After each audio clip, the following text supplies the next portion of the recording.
انسان کے سامنے ہمیشہ دو ہی راستے ہوتے ہیں، ایک منزل کی طرف لے جانے والا اور دوسرا منزل سے بھٹکانے والا۔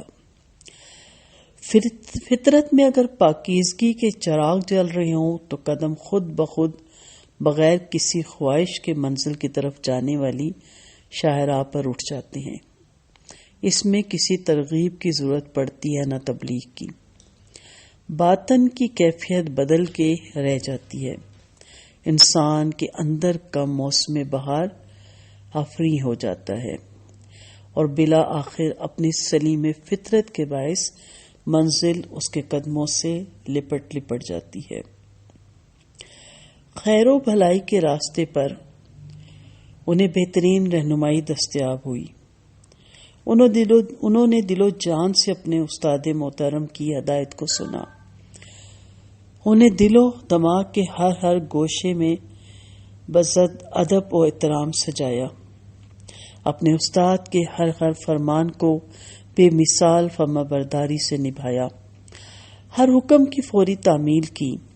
ان کی ہر خواہش اور تمنا تک کو عمل کا پہناوا دیا۔ استاد کے نقش قدم پر چلنا ان کے لیے ہر شے سے مقدم تھا۔ انہیں اپنے استاد محترم سے شدید محبت تھی۔ ان کی اطاعت ان کی سچی محبت کا نادر نمونہ تھی، اور حقیقت تو یہ ہے کہ جس محبت میں اطاعت اور فرما برداری نہ ہو وہ محبت نہیں ہوتی۔ انہوں نے اپنے استاد محترم کی حیات میں بھی عہد وفا نبھایا اور ان کی وفات کے بعد بھی محبت کے تقاضوں کو پورا کرتے رہے۔ دنیا ان کے لیے تنکے کے برابر بھی حیثیت نہیں رکھتی تھی، کیونکہ وہ دنیا کے اصل روپ کو جان چکے تھے۔ اسی لیے انہوں نے دنیا سے بے رغبتی اختیار کی۔ دنیا کے بارے میں انہوں نے کہا، دنیا کی مثال تو ایک درخت کی مانند ہے جس کے سائے میں آدمی گھڑی دو گھڑی آرام کرتا ہے اور آگے کو چل دیتا ہے۔ آخرت ان کی حقیقی منزل تھی اور اس کے اصول کے لیے وہ دم آخر تک کوشاں رہے۔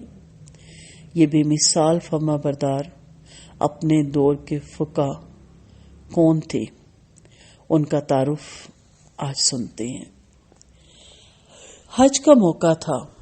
مکہ میں ہر طرف حجاج کرام نظر آ رہے تھے۔ مکہ کی فضائیں لبیک اللہم لبیک کی صداؤں سے گونج رہی تھی۔ اللہ کی وحدانیت کا کلمہ پڑھنے والے اہم ترین دینی فریضہ ادا کرنے کے لیے بیت اللہ کا طواف کر رہے تھے۔ یہ اموی خلافت کا دور تھا۔ عبد الملک بن مروان مسلمانوں کا خلیفہ تھا۔ ان دنوں مسلمان حکومت کی طرف سے کسی با اثر اور مقبول شخصیت کو امیر حج بنا کر بھیجا جاتا تھا، اور خلیفہ وقت نے اس حج کے موقع پر حجاج بن یوسف کو امیر بنا کر بھیجا تھا۔ حجاج بن یوسف ثقفی وہ شخص تھا جس نے بے انتہا خون ریزی کر کے لوگوں کے دلوں میں اموی خلافت کا رعب اور دبدبہ قائم کیا تھا۔ اس کے ظلم و ستم کی ہیبت کی وجہ سے لوگ اطاعت پر مجبور تھے، لیکن ان کے دل نفرت سے بھرے ہوئے تھے۔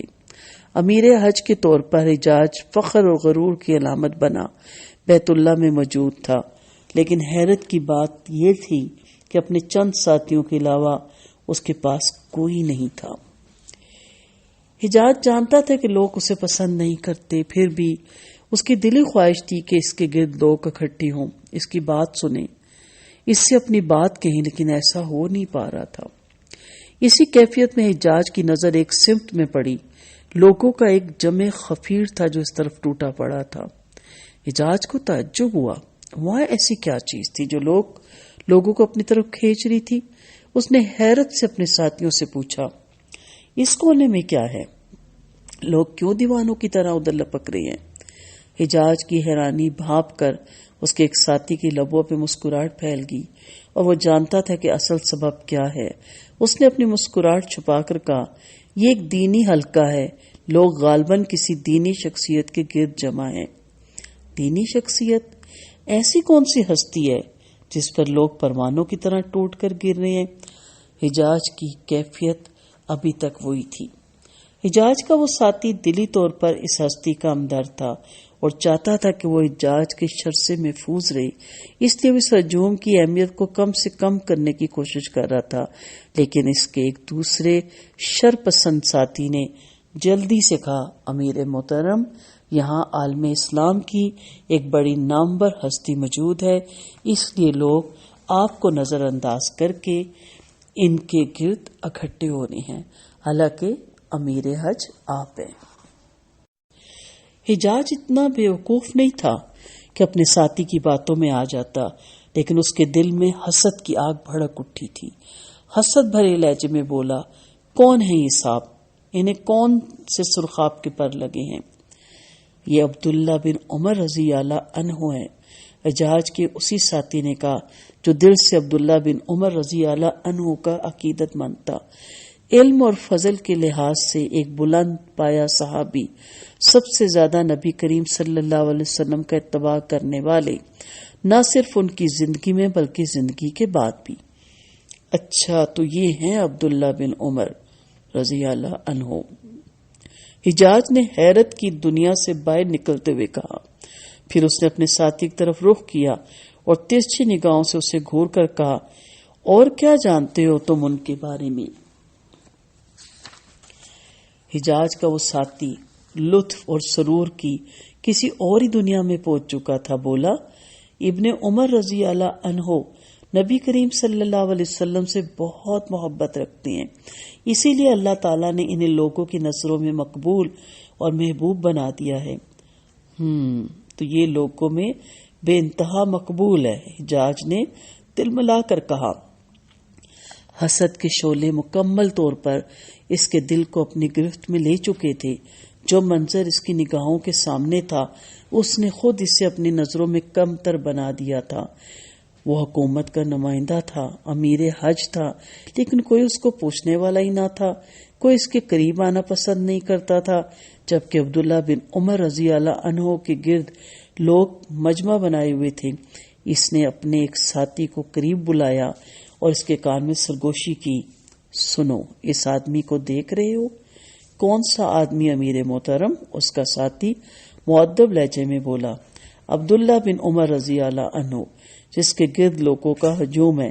حجاج نے ہجوم کی طرف اشارہ کیا، جی امیر محترم، وہ واقعی ابن عمر رضی اللہ عنہ ہیں۔ مجھے اس کی مقبولیت ایک آنکھ نہیں بھاری، اس آدمی کی وجہ سے کوئی میرے قریب نہیں آ رہا، تم چپکے سے اس سے زہر آلود نیزہ مار دو۔ حجاج کے ساتھی نے حیرت اور بے یقینی سے اسے دیکھا۔ ہاں، میں چاہتا ہوں کہ تم اسے زندگی کے بوجھ سے آزاد کر دو۔ حجاج نے اس کی کیفیت کو محسوس کر کے دوبارہ کہا، ٹھیک ہے امیر محترم۔ اس کے ساتھی نے احترام سے سر جھکا دیا۔ لوگ میدان عرفات سے واپس آ رہے تھے۔ عبداللہ بن عمر رضی اللہ عنہ بھی لوگوں کے ہجوم میں چلے آ رہے تھے۔ حجاج کا وہ ساتھی ان کے قریب ہونے کی مسلسل کوشش کر رہا تھا، لیکن ان کی عقیدت مندوں کا ہجوم اتنا زیادہ تھا کہ اسے اپنے مقصد میں کامیابی نہیں ہو رہی تھی، لیکن مسلسل کوشش اور جدوجہد سے بالآخر وہ ان کے قریب پہنچنے میں کامیاب ہو گیا تھا۔ قریب آتے ہی اس نے زہر میں بوجھے نیزے کو ان کے برہنہ پاؤں کے ساتھ پھیر دیا۔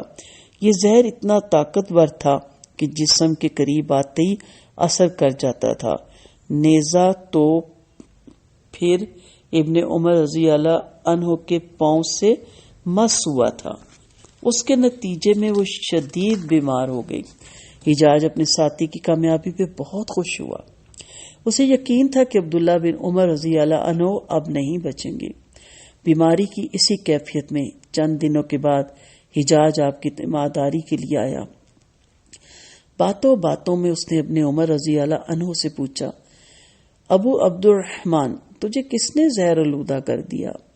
ابن عمر رضی اللہ عنہ نے کہا، تم یہ جان کر کیا کرو گے؟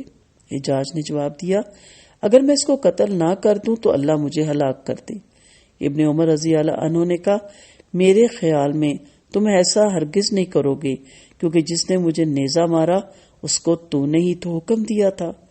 حجاج نے ناراضگی کے عالم میں اٹھتے ہوئے کہا، اللہ تجھ پہ رحم کرے، ایسی باتیں کیوں کرتے ہو؟ اتنا کہہ کے وہ دل ہی دل میں خوش ہوتا ہوا وہاں سے چل دیا۔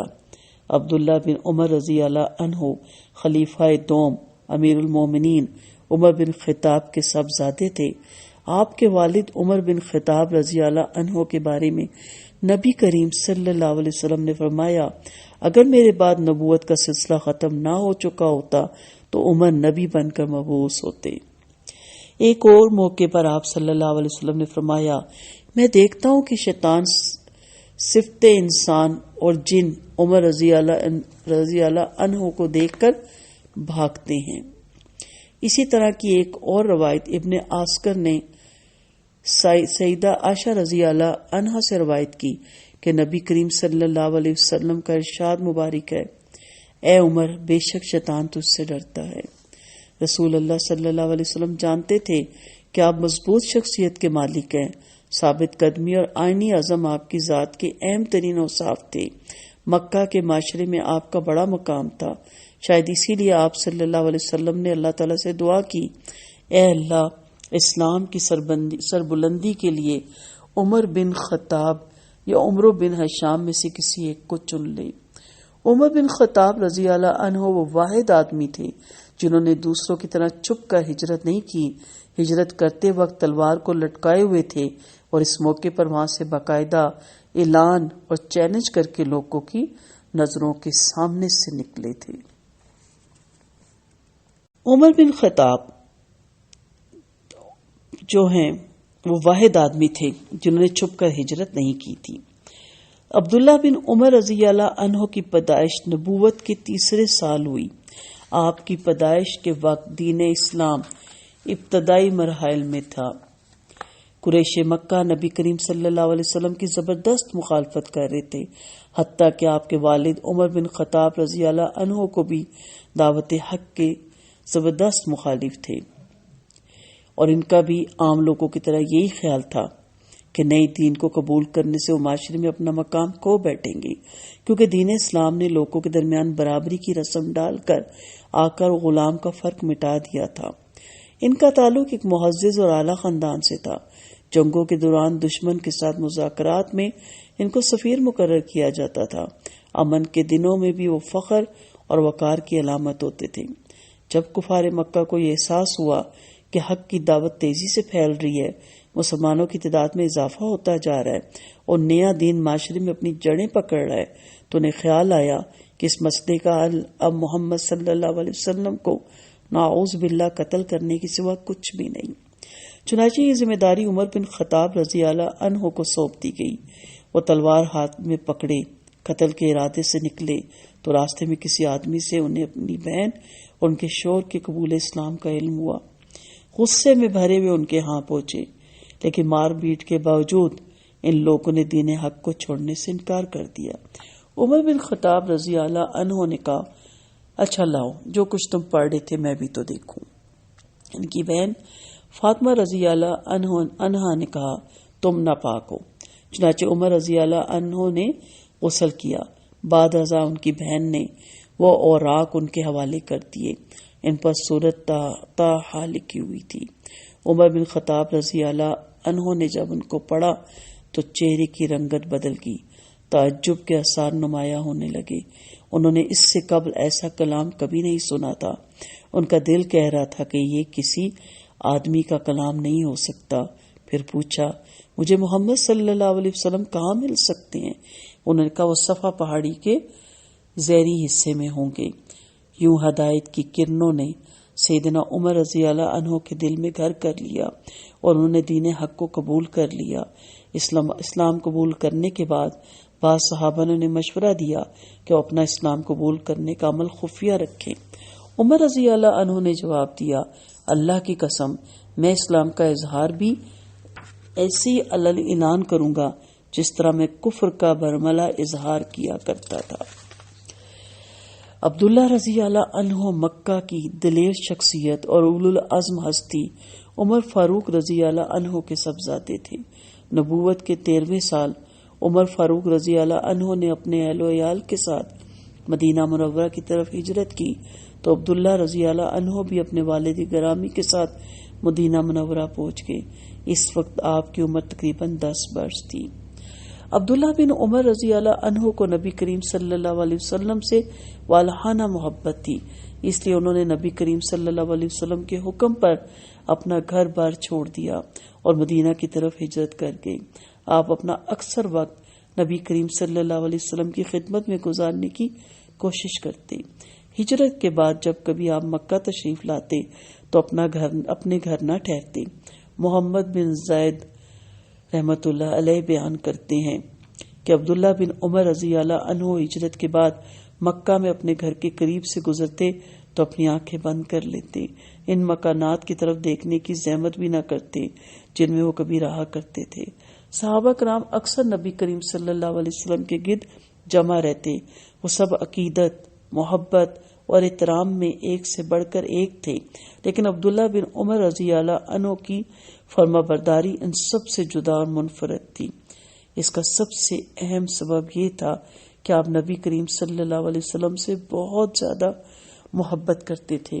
قرآن کریم میں اللہ تعالیٰ کا ارشاد ہے، کہہ دیجئے اگر تم اللہ تعالیٰ سے محبت رکھتے ہو تو تم میری تابعداری کرو، خود اللہ تعالیٰ تم سے محبت کرے گا۔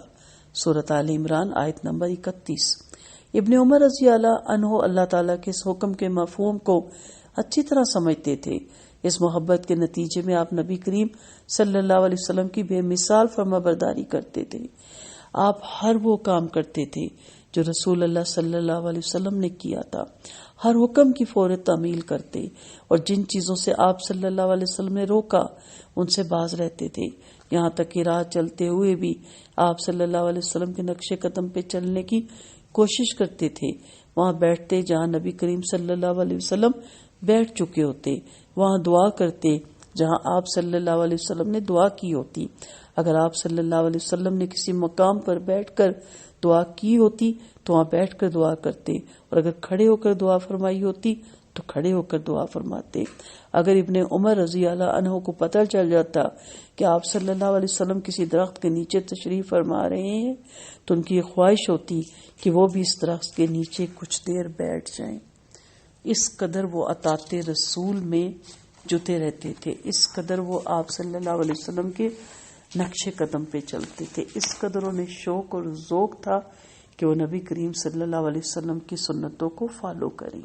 ابن عمر رضی اللہ عنہ نبی کریم صلی اللہ علیہ وسلم کے نقش قدم ڈھونڈتے پھرتے، جہاں آپ صلی اللہ علیہ وسلم نے کبھی نماز ادا کی ہوتی وہاں نماز ادا کرتے، یہاں تک کہ اگر کسی درخت کے سائے میں آپ صلی اللہ علیہ وسلم تشریف رکھ چکے ہوتے تو عبداللہ بن عمر رضی اللہ عنہ اس درخت کو پانی دیتے تاکہ وہ درخت سوکھ نہ جائے۔ گویا وہ اس درخت کے نیچے صرف بیٹھتے ہی نہیں تھے بلکہ اس کی دیکھ بھال بھی کرتے تھے تاکہ وہ درخت سرسبز و شاداب رہے اور وہ رسول اللہ صلی اللہ علیہ وسلم کی پیروی کی نعمت حاصل کرتے رہے۔ بے شک یہ سچی محبت کی ایک نادر مثال ہے۔ جس محبت کے ساتھ فرما برداری نہ ہو محبت ہی کیا۔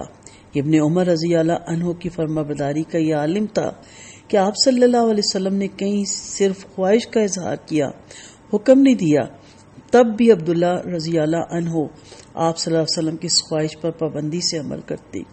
ایک بار نبی کریم صلی اللہ علیہ وسلم نے فرمایا، کاش ہم اس دروازے کو عورتوں کے لیے خاص کر دیتے، یہ سننا تھا۔ تو اس کے بعد ابن عمر رضی اللہ عنہ اس دروازے سے زندگی بھر داخل نہیں ہوئے۔ سبحان اللہ۔ ابن عمر رضی اللہ عنہ کے نبی کریم صلی اللہ علیہ وسلم کے نقش قدم پر چلنے کے عمل کو سیدہ عائشہ رضی اللہ عنہا سمیت دیگر صحابہ کرام نے بھی محسوس کیا۔ حضرت عائشہ رضی اللہ عنہا کہتی ہیں، جس قدر ابن عمر رضی اللہ عنہ رسول اللہ صلی اللہ علیہ وسلم کے نقش قدم پر چلنے کا اہتمام کرتے، کوئی دوسرا صحابی ایسا نہیں کرتا تھا۔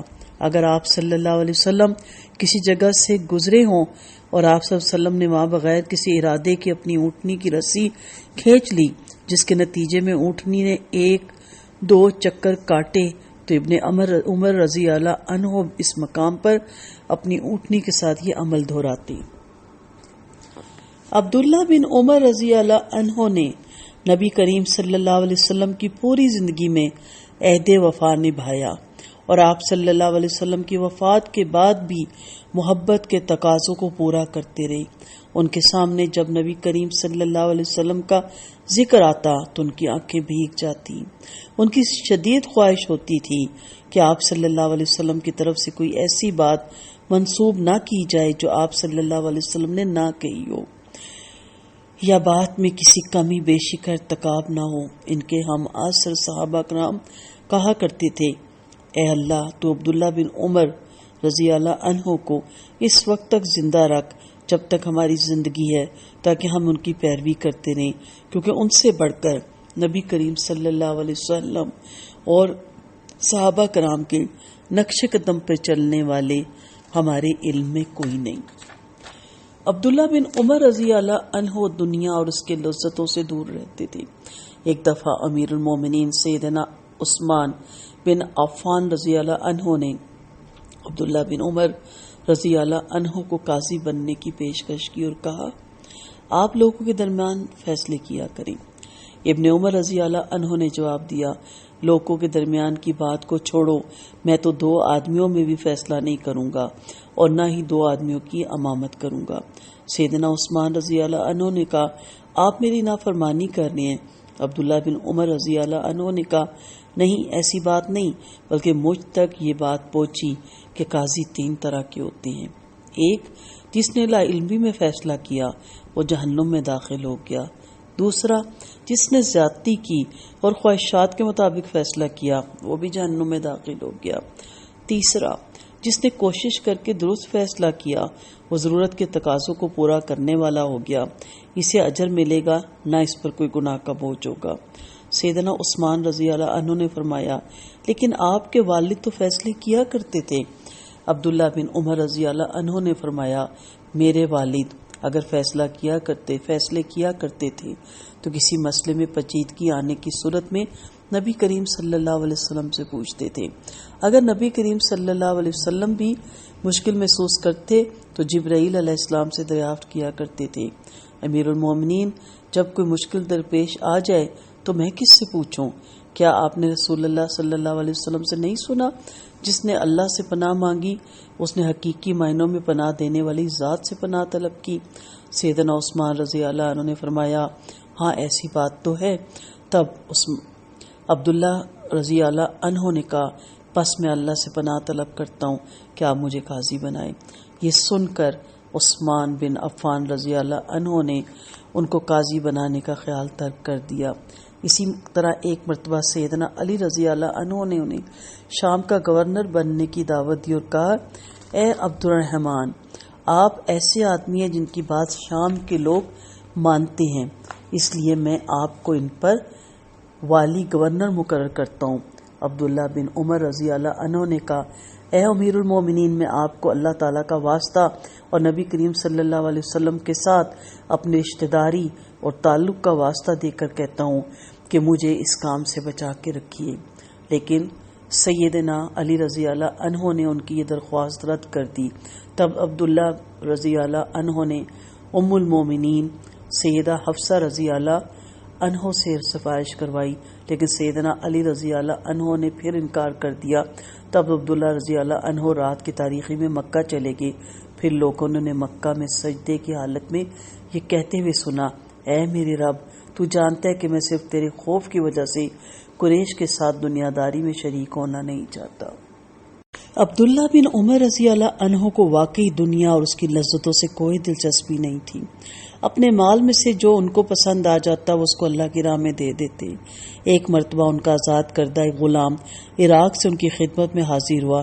سلام عرض کرنے کے بعد اس نے کہا، میرے آقا، میں عراق سے آپ کے لیے ایک تحفہ لے کر آیا ہوں۔ عبداللہ بن عمر رضی اللہ عنہ نے پوچھا، وہ کیا ہے؟ اس نے کہا کہ وہ جوارش ایک دعا ہے۔ عبداللہ رضی اللہ عنہ بولے، وہ کیا ہوتی ہے؟ اس نے کہا، یہ کھانے کو ہضم کر دیتی ہے۔ عبداللہ رضی اللہ عنہ نے کہا، میں نے تو 40 برس سے پیٹ بھر کر کھانا نہیں کھایا، میں اس ہضم کرنے والی دعا کو کیا کروں گا؟ اس طرح ان سے محبت اور عقیدت رکھنے والے ایک آدمی قرہ ان کی خدمت میں حاضر ہوا۔ اس نے دیکھا کہ ان کے جسم پر کھدر والا لباس ہے، کہنے لگا، میں آپ کے لیے خرسان سے نرم کپڑا لے کر آیا ہوں جو وہاں خاص طور پر تیار ہوتا ہے. اگر آپ اسے زیب تن کریں گے تو میری آنکھوں کو ٹھنڈک پہنچے گی. عبداللہ بن عمر رضی اللہ عنہ نے اس کی طرف دیکھا اور پھر کپڑے کو جانچا اور کہا یہ ریشم تو نہیں ہے. قرہ نے کہا جی نہیں یہ تو سوتی ہے. عبداللہ رضی اللہ عنہ بولے پھر بھی میں اس کو پہننے سے ڈرتا ہوں، کہیں ایسا نہ ہو کہ اس کو پہننے کے بعد میں متکبر اور مغرور ہو جاؤں، اور اللہ تعالیٰ کو تکبر اور غرور پسند نہیں. اتنا کہنے کے بعد انہوں نے کپڑا واپس کر دیا. ان کے حوالے سے یہ بات بہت مشہور تھی کہ ان کے گھر کے سارے سامان کی قیمت 200 درہم سے زیادہ نہیں تھی. حقیقت یہ تھی کہ انہوں نے دنیا کے اصل روپ کو پہچان لیا تھا، اسی لیے انہوں نے دنیا سے بے رغبتی اختیار کی اور وہ آخرت کی حقیقت کو بھی جان گئے تھے. اسی بنا پر اس کے اصول میں اتنی زیادہ محنت اور کوشش کی. انہوں نے جس انداز میں زندگی گزاری اس کا ایک ایک لمحہ اس بات کی گواہی دیتا تھا کہ دنیا سے ان کا کوئی تعلق نہیں. دنیا کے بارے میں فرماتے تھے دنیا کی مثال تو ایک درخت کی مانند ہے جس کے سائے میں آدمی گھڑی دو گھڑی آرام کرتا ہے اور آگے چل دیتا ہے. اس حقیقت کے پیش نظر وہ اللہ تعالیٰ سے ڈرتے رہتے تھے. ان کے بھتیجے عبید اللہ بن عمر رحمۃ اللہ علیہ اپنے باپ کے بارے میں کہتے تھے کہ ایک دن انہوں نے قرآن کی یہ آیت پڑھی فَكَيْفَ إِذَا جِئْنَا مِنْ كُلِّ أُمَّةٍ بِشَهِيدٍ وَجِئْنَا بِكَ عَلَى هَؤُلَاءِ شَهِيدًا. اس وقت کیا حل ہوگا جب ہم ہر امت کے ساتھ ایک گواہ بھی سامنے لائیں گے، اور اے نبی تجھے ہم ان لوگوں پر بطور گواہ سامنے لائیں گے. جب یہ آیت ختم کی تو عبداللہ بن عمر رضی اللہ عنہ بہت روئے، اتنا کہ ان کی داڑھی بھیگ گئی. عبداللہ بن عمر رضی اللہ عنہ انتہائی متقی اور پرہیزگار انسان تھے. ان کی راتیں عبادت میں گزرتی اور روزے رکھنا ان کے معمول میں شامل تھا. یہی وجہ تھی کہ ابن مصعب رحمۃ اللہ علیہ نے کہا اگر مجھے کسی کے متعلق گواہی دینے کا اختیار ہوتا کہ وہ جنتی ہے تو میں ابن عمر رضی اللہ عنہ کے بارے میں گواہی دیتا کہ وہ جنتی ہے. نافع رحمۃ اللہ علیہ سے کسی نے پوچھا ابن عمر رضی اللہ عنہ اپنے گھر میں کیا کرتے تھے؟ نافع نے کہا وہ ایسا کام کرتے جس کا شاید تم اہتمام نہ کر سکو. وہ ہر نماز کے لیے وضو کرتے، پھر ہر وضو اور نماز کے درمیان قرآن کی تلاوت میں وقت گزارتے. عبداللہ بن عمر رضی اللہ عنہ رات کو ایسے سوتے جیسے پرندے سوتے ہیں، یعنی تھوڑا سا سوتے پھر اٹھ کر نماز پڑھتے، پھر تھوڑا سا سوتے پھر اٹھ کر نماز پڑھتے. اس طرح 4-5 بار رات کو نماز پڑھتے. بعض اوقات آپ دل میں بغیر کسی ضرورت کے بازار کا چکر لگاتے، کچھ خریدنے کی نیت سے نہیں بلکہ صرف اس لیے کہ بازار میں ملنے والے لوگوں کو سلام کر کے ثواب حاصل کریں. عبداللہ رضی اللہ عنہ کی طبیعت میں نرمی اور درگزر جیسی خوبیاں بہت نمایاں تھیں. انہوں نے زندگی بھر کبھی کسی غلام یا نوکر کو برا بھلا نہیں کہا. ایک مرتبہ اپنے غلام کو سخت لہجے میں ڈانٹا تو بعد میں اس کے ازالے کے لیے اسے آزاد کر دیا. زائد بن اسلم رحمۃ اللہ علیہ کہتے میں نے دیکھا عبداللہ بن عمر رضی اللہ عنہ کو ایک آدمی گالیاں دے رہا ہے اور وہ خاموش بیٹھے ہیں. اس کے جواب میں بس اتنا کہا کہ میں اور میرا بھائی عاصم کسی کو گالیاں نہیں دیتے. عبداللہ بن عمر رضی اللہ عنہ سے پوچھا گیا کہ دوست کا دوست پر کیا حق ہے تو انہوں نے جواب دیا دوست کو بھوکا رکھ کر تجھے پیٹ بھر کر کھانا نہیں کھانا چاہیے، اسے بہانہ رکھ کر تجھے اپنے بدن پہ لباس نہیں پہننا چاہیے، خوشی غمی میں اس کے ساتھ شریک ہونا چاہیے. ایک مرتبہ ایک آدمی نے ان کو اس انداز میں پکارا اے سب سے اچھے انسان کے بیٹے. عبداللہ رضی اللہ عنہ نے جواب دیا نہ میں سب سے اچھا ہوں اور نہ میں سب سے اچھے انسان کا بیٹا ہوں، بلکہ اللہ کے بندوں میں سے ایک بندہ ہوں اور اس باری تعالیٰ سے ڈرتا ہوں، ذات باری تعالیٰ سے ڈرتا رہتا ہوں. اللہ کی قسم تم لوگ آدمی کی اس طرح مبالغہ امیز تعریفیں کر کے اس کو ہلاک کر دیتے ہو. ایک مرتبہ انہوں نے فرمایا میں نے اللہ کے رسول صلی اللہ علیہ وسلم کے ہاتھ پر بیعت کی، پھر اس سے پیچھے نہیں ہٹا اور نہ آج تک اس میں کوئی تبدیلی آنے دی، اور نہ کسی فتنے باز کے ہاتھ پر بیعت کی اور نہ کسی مومن کو آرام سے محروم کیا. ابن عمر رضی اللہ عنہ کا ہی قول ہے وعدہ خلافی منافقت کا ایک تہائی حصہ ہے، جبکہ وعدے کی پاسداری ایمان کا ایک تہائی حصہ ہے۔ تم لوگوں کا اس بارے میں کیا خیال ہے جسے اللہ تعالیٰ نے اپنی کتاب میں بطور تعریف اور اپنے انبیاء علیہ السلام کے لیے بطور فخر ذکر کیا؟ اللہ تعالیٰ نے فرمایا، اس کتاب میں اسماعیل کا ذکر کر کہ بے شک وہ وعدے کا بڑا پابند تھا۔ ایک مقام پر عبداللہ رضی اللہ عنہ نے فرمایا، جو مجھے نماز کی طرف بلائے میں اس کی دعوت کو قبول کرتا ہوں، اور جو مجھے میرے مسلمان بھائی کے قتل اور اس کے مال چھیننے کے لیے بلائے میں اس کی دعوت کو رد کرتا ہوں۔ اللہ تعالیٰ نے عبداللہ بن عمر رضی اللہ عنہ کو دین کا وسیع علم اور شاندار فہم اور فراست سے نوازا تھا۔ وہ اپنے وقت کے بہت بڑے فقہ تھے، ان کو فقہ پر عبور حاصل تھا۔ وہ نبی کریم صلی اللہ علیہ وسلم کی وفات کے بعد 60 سال تک زندہ رہے۔ حج کے دوران اور دیگر مواقعوں پر وہ اکثر فتوے دیا کرتے تھے۔ لوگوں کو حقیقی معنوں میں انہی کے فتوے سے اطمینان حاصل ہوتا تھا۔ وہ فتویٰ دینے کے لیے سب سے پہلے مسئلے کا حل قرآن میں تلاش کرتے، اگر وہاں سے حل نہ ملتا تو احادیث رسول صلی اللہ علیہ وسلم کی طرف رجوع کرتے، اگر وہاں سے حل نہ ملتا تو صحابہ کرام رضی اللہ عنہ کے اجتہاد، اپنی دینی بصیرت اور وسیع علم کی بنا پر شریعت کے مطابق کوئی راہ تلاش کرنا سے فائدہ اٹھاتے۔ اگر صحابہ کرام کی آراء اس مسئلے میں متفق ملتی تو ان سے اتفاق کرتے تھے، اگر صحابہ کرام کے اقوال مختلف ملتے تو جو حق کے زیادہ قریب معلوم ہوتا اس کو اپناتے۔ ایک مرتبہ ایک چور نے ابن وداح نامی آدمی کی الماری میں نقب لگائی۔ اس نے الماری میں سے چیزیں اکٹھی کی، لیکن اکٹھی کرنے کے بعد لے جا نہ سکا۔ لوگوں نے اس کی سزا کے حوالے سے ابن زبیر رضی اللہ عنہ سے فتویٰ پوچھا۔ انہوں نے فتویٰ دیا کہ اس کو سزا کے طور پر کوڑے بھی مارو اور اس کا ہاتھ بھی کاٹ دو۔ اتفاق سے عبداللہ بن عمر رضی اللہ عنہ وہاں سے گزرے، ان کو صورتحال کا پتہ چلا تو ابن زبیر رضی اللہ عنہ کے پاس پہنچے اور ان سے پوچھا، آپ نے اس آدمی کا ہاتھ کاٹنے کو کہا؟ ابن زبیر نے کہا ہاں۔ تب ابن عمر رضی اللہ عنہ نے کہا، اس آدمی پر کوئی سزا لاگو نہیں ہوتی جب تک کہ وہ کسی چیز کو باہر نکال کے نہ لی جائے۔ ابن زبیر رضی اللہ عنہ ان کی رائے سن کر حیران ہوئے۔ مسئلے پر اثر نو غور کیا تو انہیں ابن عمر رضی اللہ عنہ کا فیصلہ ہی درست معلوم ہوا۔ عبداللہ رضی اللہ عنہ کو اللہ تعالیٰ نے دیگر خوبیوں کے ساتھ ساتھ سخاوت کی خوبی سے بھی خوب نوازا تھا۔ وہ بہت کریم اور سخی تھے، کسی مانگنے والے کو کچھ دیے بغیر کبھی نہیں جانے دیتے تھے۔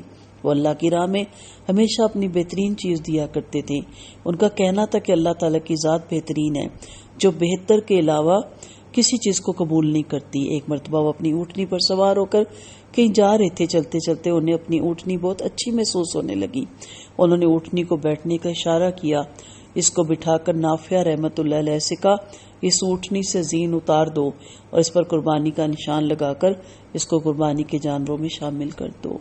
اسی طرح ایک مرتبہ عبداللہ بن جعفر رضی اللہ عنہ نے عبداللہ بن عمر رضی اللہ عنہ کو ان کے غلام نافع کو خریدنے کے لیے 10,000 درہم دیے۔ وہ گھر آئے اور اپنی بیوی صفیہ سے اس معاملے میں مشورہ کیا، پھر خود ہی کہنے لگے، کیوں نہ اس سے بہتر چیز کو اپنایا جائے، اسے اللہ کی راہ میں آزاد کر دیا جائے۔ چنانچہ نافع کو آزاد کر دیا گیا۔ ایوب بن وائل رحمت اللہ علیہ کہتے ہیں کہ ایک دفعہ ابن عمر رضی اللہ عنہ 10,000 درہم لے کر آئے اور ان لوگوں میں بانٹ دیے۔ پھر جب اپنی سواری کے لیے گھاس خریدنے کا موقع آیا تو جیب خالی تھی، چنانچہ 1 درہم ادھار لے کر گھاس وغیرہ لائی گئی۔ ابن عمر رضی اللہ عنہ اس وقت تک دسترخوان پر کھانے کے لیے نہیں بیٹھتے تھے جب تک کچھ غریب اور نادار لوگ بھی ان کے ساتھ کھانے پر نہ ہوتے۔ نافع رحمت اللہ علیہ کہتے ہیں کہ جب سیدنا عبداللہ بن عمر رضی اللہ عنہ اس دنیا سے رخصت ہوئے تو وہ بے شمار غلاموں کو آزاد کر چکے تھے۔ ابن عمر رضی اللہ عنہ کے دل میں جہاد کا جذبہ بچپن ہی سے جوان تھا۔ کم عمری ہی میں دین کا صحیح فہم حاصل کرنے کے بعد ان کی آرزو تھی کہ وہ بھی دین کے دشمنوں سے لڑیں، اللہ کی راہ میں جہاد کریں۔ مجاہدین اور شہداء کا اللہ تعالیٰ کے ہاں کیا مقام ہے، وہ اس سے اچھی طرح آگاہ تھے۔ اس بنا پر وہ جہاد میں حصہ لینے کے آرزو مند تھے۔ غزوہ بدر میں جب مسلمان کفار سے لڑنے کے لیے نکلے تو وہ بھی ان کے ساتھ ہو لیے۔ ان کی شدید خواہش تھی کہ کسی طرح نبی کریم صلی اللہ علیہ وسلم کے لشکر کے سپاہی بن جائے، لیکن ان کی کم عمری آڑے آ گئی۔ نبی کریم صلی اللہ علیہ وسلم نے انہیں واپس بھیج دیا۔ اس وقت ان کی عمر تقریباً 12 برس تھی. جب غزوہ احد کا موقع آیا تب پھر جذبہ جہاد ان کو میدان جنگ میں کھینچ لایا، لیکن اللہ کے رسول صلی اللہ علیہ وسلم نے ان کو کم سنی کی وجہ سے واپس کر دیا. جہاد کی تڑپ لیے عبداللہ بن عمر رضی اللہ عنہ بے قرار رہتے تھے، لیکن جہاد میں شرکت کا موقع نہیں مل رہا تھا. انہیں اسی دن کا بڑی شدت سے انتظار تھا جب وہ جہاد کی لذت سے آشنا ہوں. غزوہ خندق کا موقع تھا تو انہوں نے پھر اپنے آپ کو اللہ کے رسول کی خدمت میں پیش کیا. اس وقت ان کی عمر 15 سال تھی. یہ خدشہ بھی سر اٹھا رہا تھا کہ اس بار بھی انہیں واپس نہ کر دیا جائے، لیکن اس مرتبہ آپ صلی اللہ علیہ وسلم نے ان کو جنگ میں شرکت کی اجازت دے دی. اجازت پا کر ان کی خوشی کی انتہا نہیں رہی، کیونکہ اب وہ دل و جان سے اللہ کے دشمنوں سے لڑ سکتے تھے، اللہ کے دین کے دفاع کے لیے اپنا خون پسینہ ایک کر سکتے تھے. اس جنگ میں انہوں نے بھرپور طریقے سے حصہ لیا اور یوں اپنے ذوق جہاد کی تسکین کی. عبداللہ بن عمر رضی اللہ عنہ کی جہاد کے ساتھ محبت نبی کریم صلی اللہ علیہ وسلم کی وفات کے بعد بھی اسی طرح جاری رہی. ابو بکر صدیق رضی اللہ عنہ کے دور میں دین سے پھر جانے والے مرتد لوگوں سے جنگ میں انہوں نے ایک کامیاب سپاہی کی طرح شرکت کی، یہاں تک کہ یہ فتنہ فنا کے گھاٹ اتر گیا. اپنے والد سیدنا عمر رضی اللہ عنہ کے دور میں بھی انہوں نے جنگوں میں حصہ لیا. سیدنا عثمان رضی اللہ عنہ کے دور میں بھی شمالی افریقہ کو فتح کرنے کے سلسلے میں ہونے والی جنگوں میں شریک ہوئے. مارکہ نیوندا اور قسطنطنیہ میں بھی شرکت کی. وہ جب بھی کسی مارکے سے واپس آتے پھر نئے مارکے کی تیاری شروع کر دیتے. یہ جذبہ آخری عمر تک برقرار رہا. حجاج بن یوسف کی سازش سے جب وہ مرض الموت میں مبتلا ہوئے تو انہوں نے اپنے بیٹے سالم رحمۃ اللہ علیہ سے کہا، اے میرے بیٹے، اگر میں حرم کے اندر فوت ہو جاؤں تو مجھے حرم کی حدود سے باہر دفن کر دینا، کیونکہ میں نہیں چاہتا کہ ایک بار حرم سے ہجرت کرنے کے بعد دوبارہ اس میں دفن ہو جاؤں. بیٹے نے جواب دیا، ابا جان، اگر ہم کر سکے تو ضرور ایسا کریں گے. ابن عمر رضی اللہ عنہ نے حیرت سے کہا، تو نے سنا میں نے کیا کہا، پھر بھی تم کہہ رہے ہو کہ ہم اگر ایسا کر سکے تو ایسا کریں گے. بیٹے نے ادب کے ساتھ کہا، میں کہتا ہوں حجاج ہم پر غالب آئے گا اور آپ کی نماز جنازہ بھی پڑھائے گا. یہ سن کر ابن عمر رضی اللہ عنہ خاموش ہو گئے. وفات کے بعد آپ کو ذی طویٰ کے قبرستان میں دفن کر دیا گیا. وفات کے وقت آپ کی عمر 86 برس تھی. اطاعت بڑا انمول جذبہ ہے. اطاعت سچے دل سے کی جائے تو اپنی قدر آپ پیدا کر لیتی ہے. اس کوئلے کی طرح جو صدیوں زمین کی شکست اور سختی برداشت کرتا ہے اور پھر بالآخر ایک بیش بھی قیمت ہیرے میں بدل جاتا ہے. خاموش اطاعت کوئلے کو ہیرا بنا دیتی ہے، لیکن ہیرے کو چمک دمک، بناوٹ اور رنگ و روپ ماہر دستکار ہی دیتا ہے. انہیں بھی کائنات کے افضل ترین انسان نے اپنے ہاتھوں سے تراش خراش کر ایک انمول ہیرے کا روپ دیا. علم ان کی پہچان تھی، سخاوت ان کی شان تھی، محبت ان کا ایمان تھی، اور استاد کی اطاعت و فرمانبرداری ان کی حرز جان تھی. خوبیوں کے پیکر، عظمتوں کی بلندیوں پر فائز اپنے دور کے فقہ بھی تھے. ان کی زندگی کی خوبصورت جھلک جو ہم نے آپ کے سامنے پیش کی، اور یقیناً آپ کے دل پر اس کا ضرور اثر ہوا ہوگا انشاءاللہ. وآخر دعوانا ان الحمدللہ رب العالمین.